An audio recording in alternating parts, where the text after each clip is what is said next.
আরও একটা হার, আরও একটা হতাশা, তবুও আমরা শিখছি, এ বড়ই লজ্জা। কবে শিখবে আমাদের লিটন শান্তরা? আর তাই তো শিক্ষায় ঘাটতি থাকায় সাউথ আফ্রিকার কাছে লজ্জার হার বাংলাদেশের। সাউথ আফ্রিকার করা 114 রান চেস করেও জিততে পারলো না বাংলার দামাল ছেলের। টি-20 বিশ্বকাপের দ্বিতীয় ম্যাচে মিরপুর খ্যাত নাসাউ ক্রিকেট স্টেডিয়ামে সাউথ আফ্রিকার মুখোমুখি হয় বাংলাদেশ। শুরুতে টস জিতে ব্যাটিং নেয় আফ্রিকা। তানজিম তাসকিনদের দুর্দান্ত বলে নির্ধারিত ওভার শেষে সাউথ আফ্রিকার সংগ্রহ দাঁড়ায় 113। 114 রানের টার্গেটে ব্যাট করতে নেমে শুরুতেই স্লো খেলে উইকেট হারিয়ে চাপে পড়ে যায় বাংলাদেশ।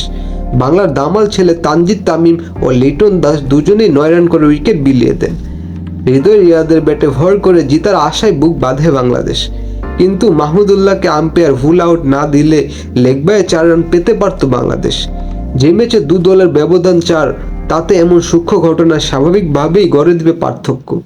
এদিকে আম্পায়ার স্কোরের বলি হয়ে হৃদয় 34 বলে 37 রান করে। শেষ ওভারে বাংলাদেশের লাগে 11 রান। ক্রিজে রিয়াদ ও জাকির থাকলেও দুজনেই হতাশ করেন বাংলাদেশকে। বাংলাদেশ সাউথ আফ্রিকার সাথে ম্যাচ হারে 4 রানে।